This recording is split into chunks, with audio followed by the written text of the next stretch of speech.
NASCAR's most intense action-packed racing. At a track where you feel it, hear it, and see it, unlike anywhere else. Anybody that asks me when they're going to their first race, I'm sending them here. This is the hottest ticket in NASCAR. Experience the thrills for yourself at Atlanta Motor Speedway. Roll Tide and welcome to this Thursday edition of Crimson Drive, driven by NASCAR. Hard to believe, but this is our final show for the calendar year 2023 as we start to wrap things up before the holidays. And of course, we'll be back in the new year, hopefully talking about some good things for the Crimson Tide. But a lot to discuss on this version of the show, and we'll start to go through everything coming up today. Thanks to our friends at RJ Young, who also sponsors our headlines. RJ Young is the official technology solutions provider of Crimson Drive. They give us a smart board to go through everything on the show today, plus the headlines. We'll start by talking with Crimson Tide legend Bryan Passink, our color analyst for men's basketball, and break down what he saw between Alabama and Purdue this past Saturday in Toronto and what's coming up against Creighton and Arizona. Then Christian Miller will join us to talk about some Crimson Tide football, recapping the SEC championship win against Georgia, previewing the Rose Bowl as well. Then we'll go back to Monday night at Baumhower's Victory Grill. We had our first basketball edition of Hey Coach from Baumhower's Monday night, 6 o'clock at again, Baumhower's Victory Grill here in Tuscaloosa. We'll take a look back to some of the interviews we had on the show, including Nate Oats and Kristy Curry being joined by Chris Stewart. Looking at our headlines for today, starting with that Crimson Tide football team, of course, the champions in 2023 in the Southeastern Conference got it done with a thrilling victory against Georgia in the SEC championship game. Now we know the Crimson Tide will be in the college football playoff. Alabama, the number 4 seed, taking on the number 1 seed Michigan in the grandest setting you can have, the Rose Bowl in Pasadena, coming up on January 1st. Our airtime will be 1 o'clock Central on the network, and we will go right until 4 o'clock for the kickoff of that game. We'll have the booth cam available as well. Awards have been rolling in really for everybody for this Crimson Tide football team. It looks like we'll take a look at the AP All-Americans, J.C. Latham, Terrion Arnold, Will Reichard, really great to see that, Caleb Downs, as well as Dallas Turner, Kool-Aid McKinstry, all receiving those honors. And again, there's kind of more honors than we can fit on one single page. So just head to rolltide.com. SEC and national honors coming in all over the place for the Crimson Tide. Men's basketball team back in action this past Saturday in Toronto. Got off to a good start, never trailed in really the first 16 minutes of the game, but Alabama would eventually fall to the Purdue Boilermakers. 92-86 was the final score. Mark Sears was on another level. Everyone talks about Zach Edey scoring 35 points for Purdue. How about Mark Sears? An Alabama high 35 points. He set his career high at 38 points at his previous stop, Ohio, but while he's worn a Crimson Tide jersey, no better performance than what we saw from Mark Sears this past Saturday. Now coming up this week, the Crimson Tide will be taking on number 8 Creighton, a team that just lost to UNLV, but it will still be a hostile atmosphere in Omaha, Nebraska, as Alabama renews one of its most fierce rivalries on the hardwood, Alabama against Creighton. And then on Wednesday, late night out in Arizona, the Crimson Tide will be at Phoenix, so not the home arena of the Wildcats in Tucson, but rather a neutral court in Phoenix in the backyard of the Arizona Wildcats. And again, our radio coverage will start at 9 o'clock for that 10 p.m. tip-off, 6 o'clock coming up on Saturday against Creighton. Then for the women's basketball team, very busy this past week here at home in Tuscaloosa, picking up wins over Coastal Carolina in the 5th grade fast break. Then they played back-to-back games. Stephen F. Austin really grinded out a good win behind a great performance by Sarah Ashley Barker, as well as Leah Nye, both scoring in the 20s in the Stephen F. Austin win. And then against Samford, it was Alabama really dominant, led 22-6 at the end of the first quarter. Meg Newman picks up her first double-double as a member of the Crimson Tide in the Samford win. So Alabama's in really great shape at the moment. 10-2, 7-0 at home. They'll try and keep it rolling against a much improved ULM team coming up on Sunday. Noon tip-off, we'll have the radio coverage for you here on the network. And then Wednesday, it'll be Alabama against Jacksonville University coming up at 6 p.m. That'll round out the pre-Christmas portion of the schedule. There will also be a December 31st game against Mississippi Valley State before SEC play begins January 4th against Ole Miss. So that's certainly exciting for women's basketball. The men's basketball team, as we mentioned, may have fell against Purdue on this past Saturday, but still took some steps forward. That's certainly our opinion and the opinion as well of Bryan Passink, our color analyst, who joins us now to break down Alabama basketball.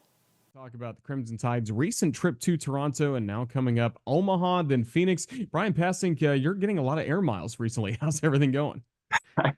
Everything's great. It was a fun trip to Toronto. Unfortunately, didn't get the win, and hopefully we can turn things around in Omaha. We knew that this stretch of games would be about as tough as it gets in college basketball, but that's what Nate Oats wants to do. He wants to challenge his team, play the nation's toughest schedule, which has been the case the last 2 years, and I think that'll be the case this year. But another tough trip coming up, this time to Omaha, Nebraska. Looking forward to that game that we'll talk about in just a moment. Looking back at the Purdue game, obviously a tough loss at the end with the way kind of everything ended for Alabama, but I walked away from it pretty pleased with what I saw defensively from this group, and that had been kind of the conversation leading into it. Just what did Alabama do better on defense against a team like Purdue? Well, I think what when I look at that game, I saw Alabama being able to score at a high rate, and defensively was better in some areas, and in some areas there's still room for improvement. Playing a guy like Zach Edey is unique, to say the least. The 7'4", 300-pound center for Purdue, the reigning consensus national player of the year, was very difficult to guard, especially considering the way that game was officiated. They let him establish position, and 3 seconds is a call that I believe is still a rule in college basketball, although we wouldn't know it watching that game. But these games are opportunities to get better, to play the best of the best. And a lot of people in the college basketball world, even though Purdue's ranked number 4 nationally, think that might be the best team in the country, and a big reason why is Zach Edey. So unfortunately, Alabama wasn't able to get the win, and defensively there were some moments where they were better, but all in all, it was a struggle defending Zach Edey, which you have to get in line with teams around the country with their inability to defend him. He is outstanding, and I think with what's ahead, playing some of the best centers back to back to back. Yes, these are 3 of the best teams in college basketball, in Purdue, Creighton, and Arizona. But at the center position in particular, I mean, it doesn't get a whole lot easier coming up in Omaha, Nebraska, against one of the best centers in the country, in Ryan Kalkbrenner, and then Omar Ballo, the 7-footer at Arizona. So hopefully that'll prepare Alabama for what they see this weekend in Omaha. How good was Mark Sears on Saturday? Well, he was he was as good as any guard in the country, and that's what he's played like so far. He has been so good. I think he's one of the most improved players in the country, and there's just not a lot of guys playing better than him right now. He's playing with so much confidence, and he was coming off an outstanding year. He's second team All SEC, preseason second team All SEC, which he's been a lot better than that. He's looking more like a first team or even a player of the year candidate. He has been so good. He's worked extremely hard in the offseason, and you can tell he's quicker, he's more explosive, and he's stronger. He's shooting the ball at a higher rate. He did all those things really well last year, but he's improved in all those areas.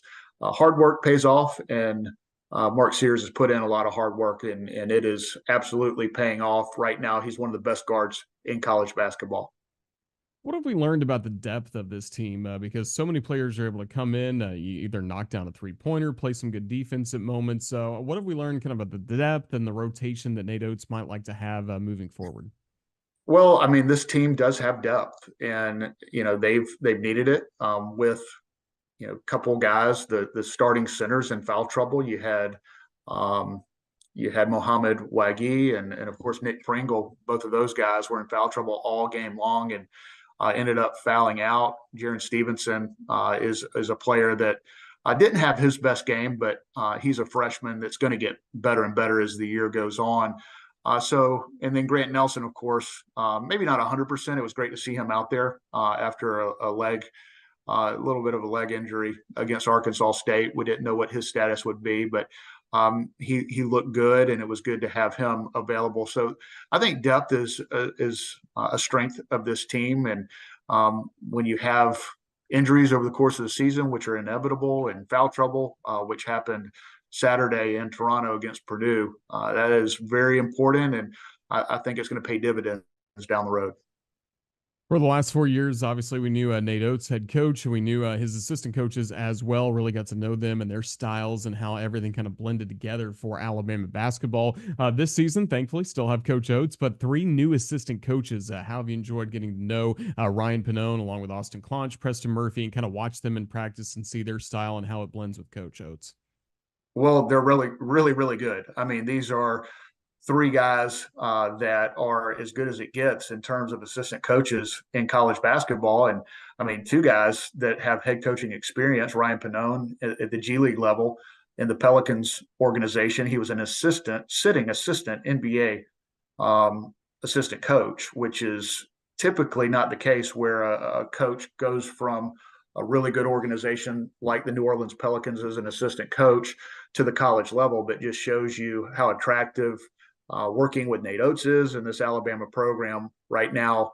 Even though there's been some ups and downs this year, still one of the premier basketball programs in the country. And Austin Claunch is a great example of that. A sitting head coach, a conference coach of the year, comes to Alabama as an assistant. So he's someone that, or both of those guys, and along with Preston Murphy, are 3 coaches that are 3 of the best in college basketball. Murphy, of course, known as one of the top assistants in the country, coming to Tuscaloosa. So you lose a lot, obviously, to lose 3 assistant coaches to head coaching jobs. I don't know that that's ever happened at the Division I level, but for Charlie Henry, Brian Hodgson, and of course Antoine Petway to all get really good Division I head coaching jobs, to be able to replace them with the quality of assistants just shows you where this program is.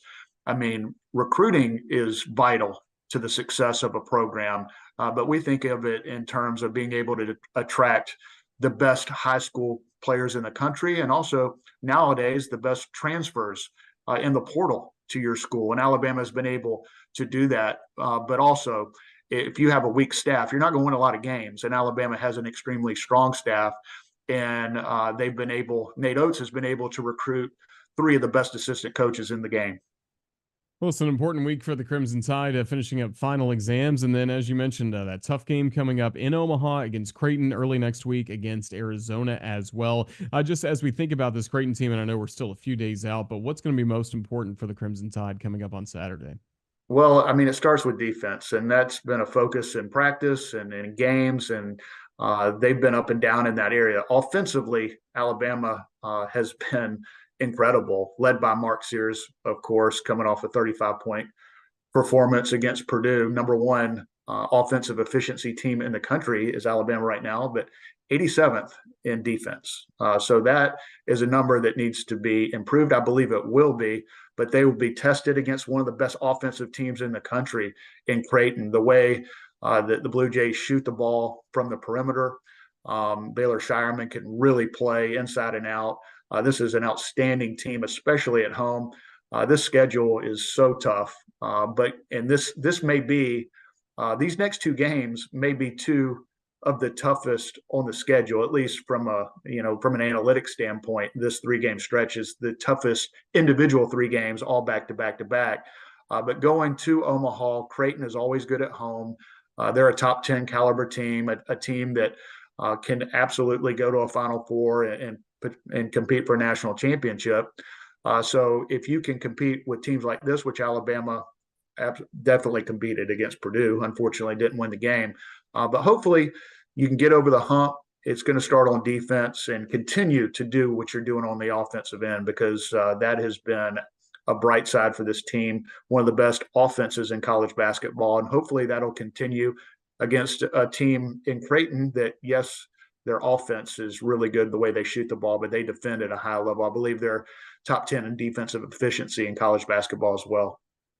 We look forward to it. Again, you'll be on the call with Chris Stewart and Tom Stipe coming up for a very busy stretch and competitive stretch for Alabama basketball over the next week. Bryan, just thank you for your time today here on Crimson Drive, driven by NASCAR. We look forward to listening to you down the road. Roll Tide. Roll Tide. Thanks, Roger. In the new year, make sure you join us for a weekend of good times, unforgettable entertainment, and 3 wide high-speed thrills all race long. That's what NASCAR Spring Weekend in Atlanta is all about, and the best way to experience it is at the track. Don't miss the Better Health 400 weekend at Atlanta Motor Speedway with 3 days of racing thrills, February 23rd all the way to the 25th. Atlanta is the hottest ticket in NASCAR, so don't wait. Get yours now at atlantamotorspeedway.com. We go from basketball to football, talking now with Christian Miller, our Cooks Pest Control sideline reporter for the Crimson Tide Sports Network, getting his thoughts on just the journey that this Crimson Tide football team has been on all throughout the season, culminating in the SEC Championship 2 weeks ago in Atlanta, and now getting ready for hopefully much more in the college football playoff. Fun to visit with our good friend Christian Miller to get his thoughts on the Crimson Tide. Christian, Roll Tide, it's great to have you on, and it's great to be the SEC champions. Roll Tide, Roger, and it really is. I mean, that's what you look forward to.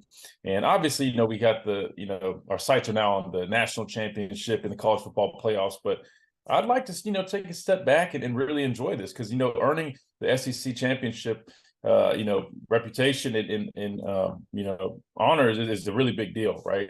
People sometimes overlook it or it gets overshadowed because here our standard is so high, right? We have a standard of national championships, but earning that SEC championship, especially in the last year that they're doing the East and West, I thought was really cool. And just going all the way back to the first few games of this season and looking at this football team, they got the let all naysayers know. There's a lot of naysayers early on, right?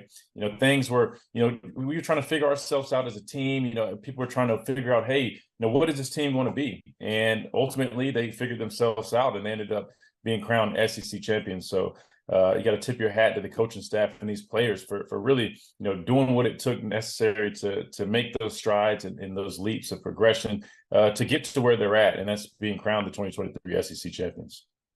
Certainly is important, and it almost goes back to as well, we hear that Coach Saban and the players always talk about, all right, some priorities for the season. First of all, let's win the SEC West. So I imagine when the loss to Texas happened, Alabama's 2-1 to start the season before they play an SEC game. There wasn't a lot of panic, I imagine, around the players because all the goals were still in front of them once conference play began.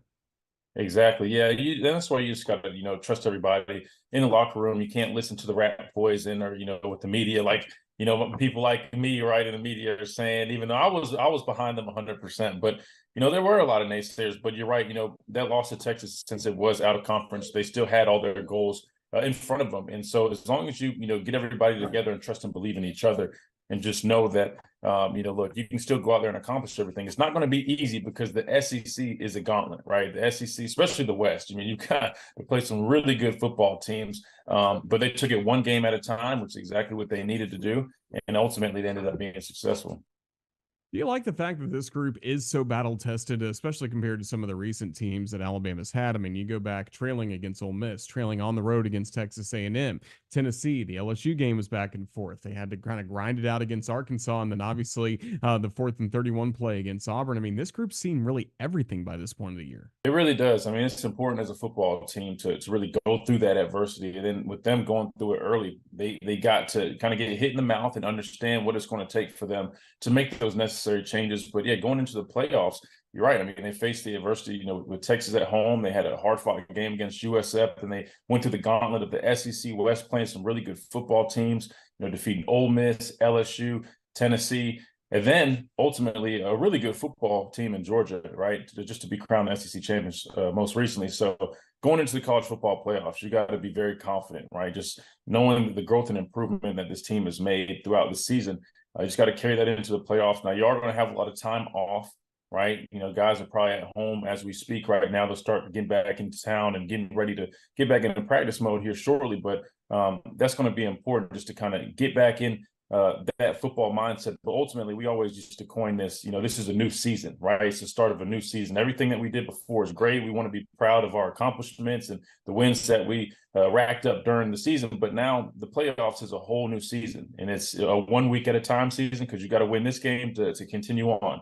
And so that's going to be their mindset moving forward. But with all the challenges that they face and overcome, you've got to feel confident going into the playoffs.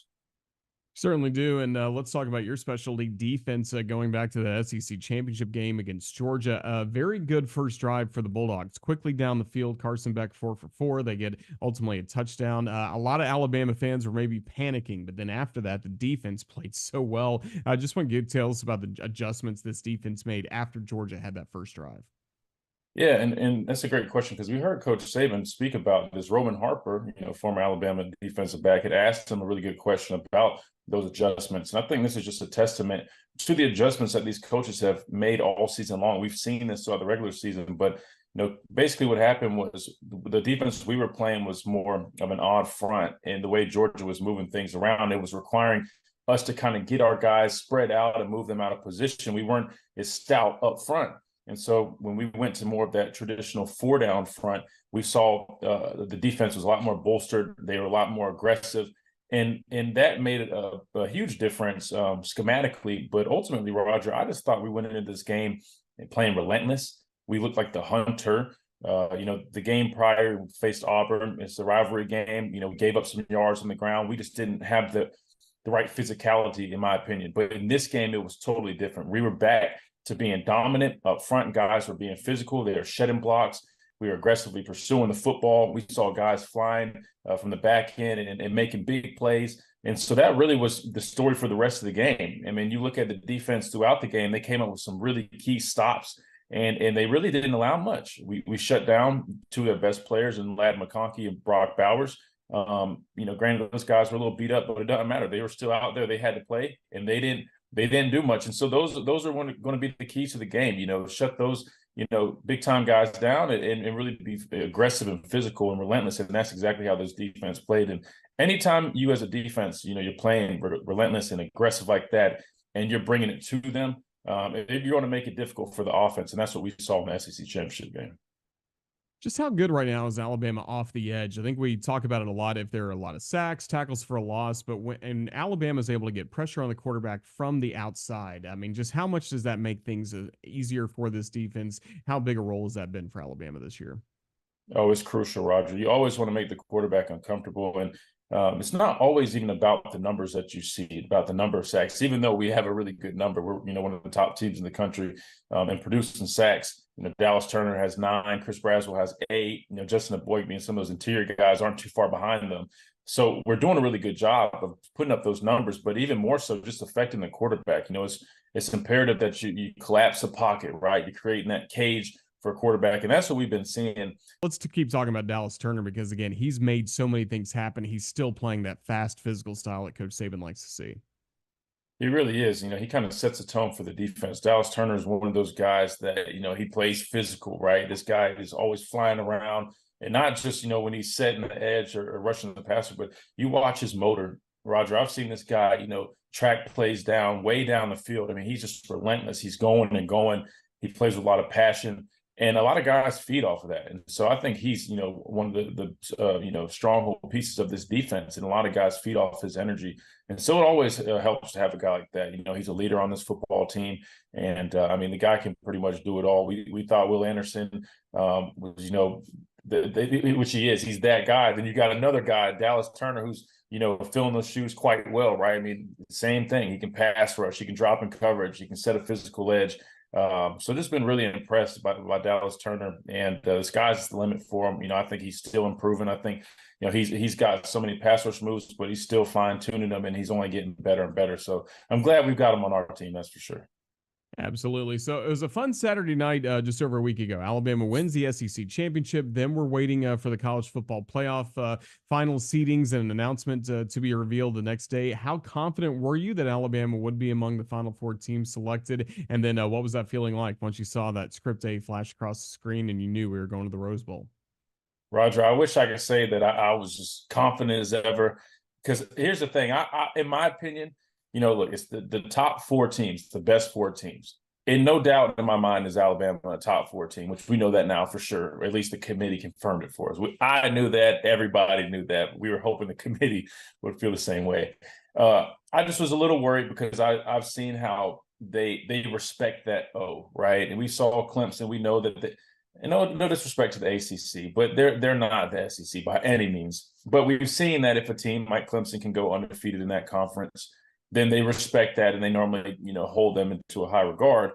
That was my only concern, but clearly I knew Alabama was a top 4 team. I don't understand how you beat the number 1 team and you're not labeled a top 4 team. So in my mind, I believe that if we won the SEC championship, then we should have been in there without a doubt. However, I know how the committee can be. There's going to be some people that say yes, say no. Luckily, it fell in our favor, and I think they got it right. I hate it for Florida State because I know those guys and the coaching staff, they put in a lot of work, and they're a good football team.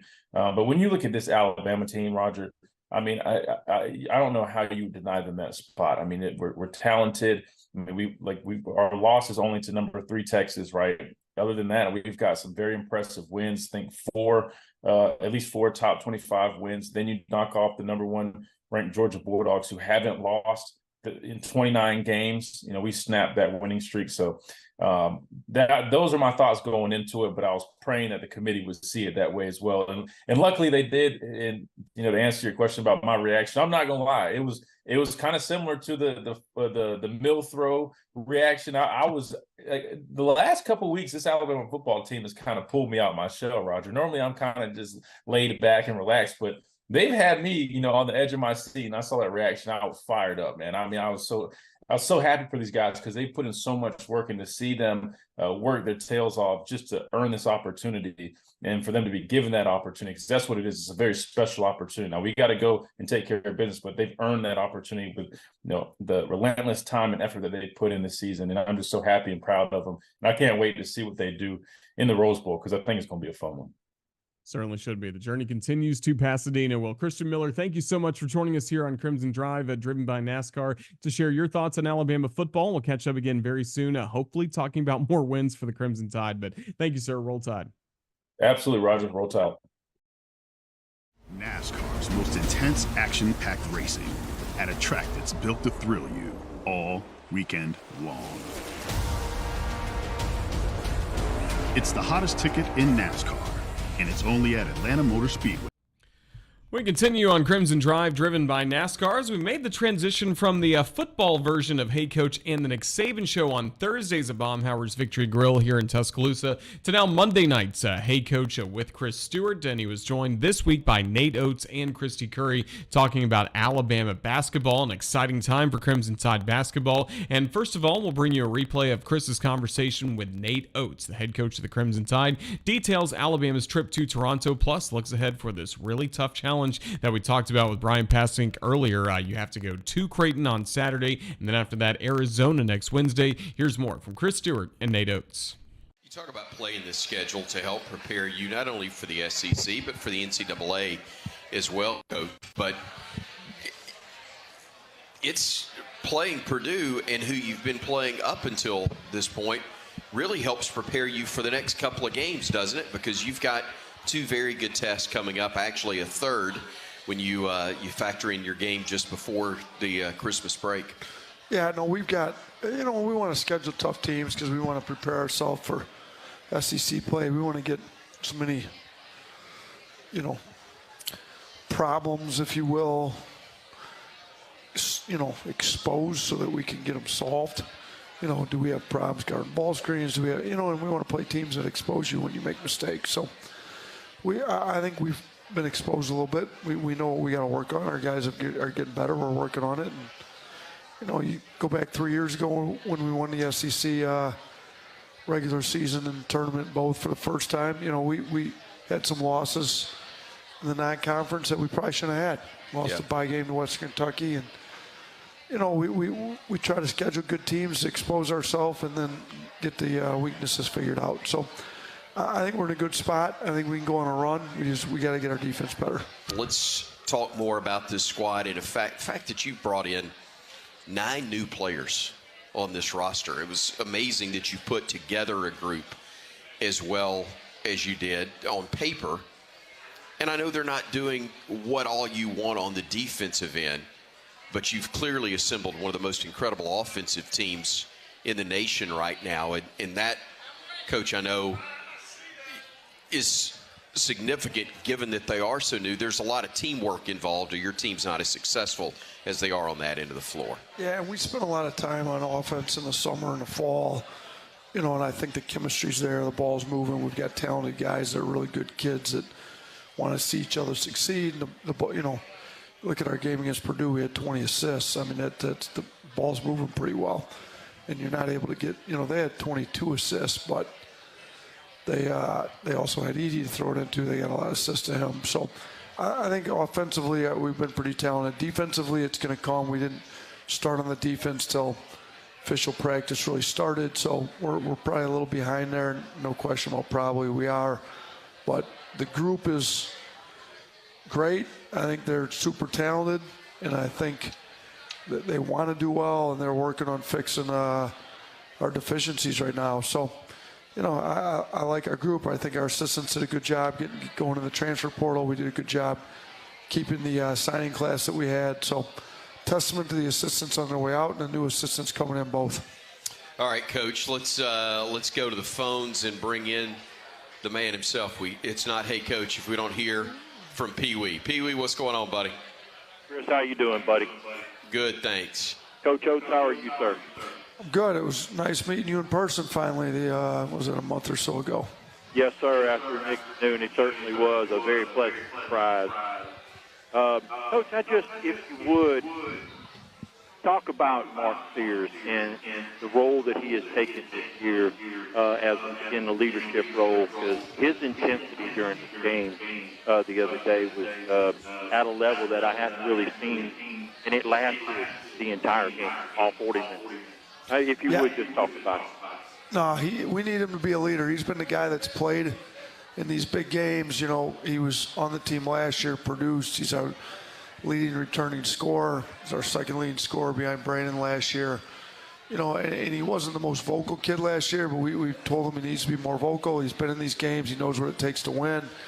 He's done a good job being more vocal. We got to, we're going to continue to get him to guard better, but he's gotten better on the defensive end. But he came ready to play, man. He hit some shots. He came out in the second half, hit some shots. He got the team's energy going. We're going to rely on him. But, we've got some other guys that I think can lead and provide a spark like that. But, it's good to see Mark do it, being that he's a returner in the program. He's from the state of Alabama here, making sure the Crimson Tide's one of the better teams in the country. He's, high on his priority list. He's been a big Bama fan, even before he got here to play. So I think there's a lot to be said for that. And you can see his leadership, you can see his energy, you can see his intensity, even through the television. But he's certainly brought it against Purdue, that's for sure.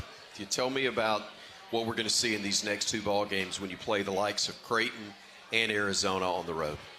Creighton's similar to us in a way that they like to shoot a lot of threes. They got good three-point shooting. Their offense is really good. They've got some real rim protection. Kalkbrenner, they're going to, try to funnel us down to him, and then he blocks a lot of shots at the rim. So, we're going to have a good attack against their pick and roll coverage, just against their coverage in general. And then when we go to Arizona, they're the best team in the country right now. I mean, they're guarding on defensive end. They're playing great on the offensive end. They got talent.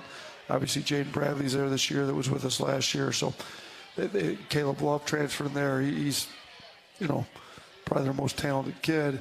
He's playing well. So our guards are going to have to play well. Our bigs are going to have to play well. That one's, the Creighton one's a true road game. It's actually at Creighton. And then the Arizona one's at Phoenix, which essentially is a road game. So two huge games on the road against top 10 teams, and we'll find out how good we are here in the next week. Crimson Drive is driven by NASCAR, and make sure you join us for a weekend of good times, unforgettable entertainment, and 3-wide high-speed thrills all race long. Don't miss the And Better Health 400 weekend at Atlanta Motor Speedway with 3 days of racing thrills from February 23rd to the 25th. Get your tickets now at atlantamotorspeedway.com. Well, also on Hey Coach, Chris Stewart had a chance to talk with Kristy Curry, the women's basketball head coach here at the University of Alabama. Alabama has not lost at home so far this season, just picked up 3 great wins last week at Coleman Coliseum. Now 2 more games before the Christmas holiday, Sunday against ULM at noon, and then 6 p.m. next Wednesday against Jacksonville. Coach Curry joined Chris to talk about what's coming up for the Crimson Tide and how Alabama has looked so far this season. you know, I tell you happy holidays even if you were 2-10, but I got a feeling the holidays are a lot happier right now with your team instead.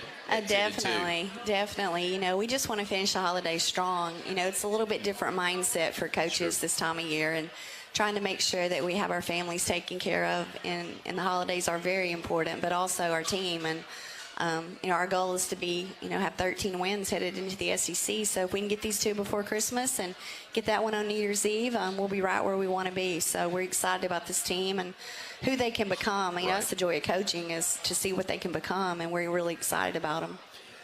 Nick Saban may disagree with me, and obviously I'll defer, but I do stand by the question or the statement about basketball it being the toughest, because you do need to give your team some time for a holiday to be normal, to experience what they can with family when it is possible.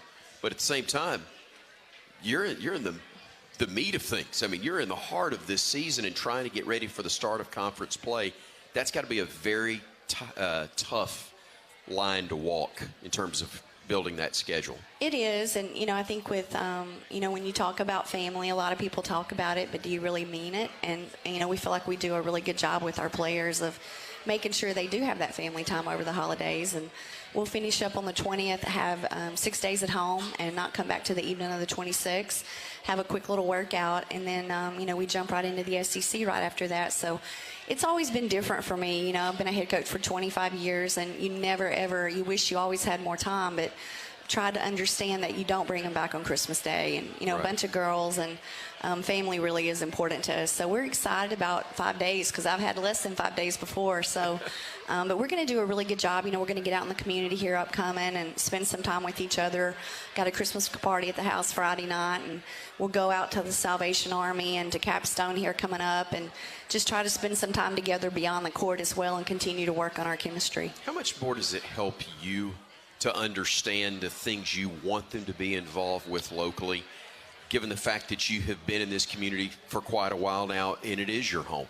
Well, we try not to say no. You know, when people reach out, we just want to help them in any way that we can to give back, whether it's our staff or a couple individual players, our entire team. And this community is in the stands for us, and they support us in so many different ways, and that's the least we can do, is to get out and give back beyond 94 feet. And I think that, you know, we want our young women, when they leave here, Chris, to go out and serve their communities when they get home. And service is such an important part of how I was raised, and what we've always done with our program. And I mean, credit to our kids, because they never complain. You know, I got a text today that said, hey, I just wanted you to know, a friend of mine wanted me to let you know that Loyal McQueen took time post-game yesterday to say hello to her granddaughter, and she'll never know what that meant. You know, so it's just really special, you know, what our kids do and the time that they take for others. And I think that's an important thing to learn as a college athlete, to give back and not always be takers. You mentioned Loyal. Let's talk basketball and some of your kids, because this is, it's the nature of the game. You got a lot of new faces. Graduation always means that. Freshmen coming in, transfers, but more than ever, it's part of the game now with the transfer portal.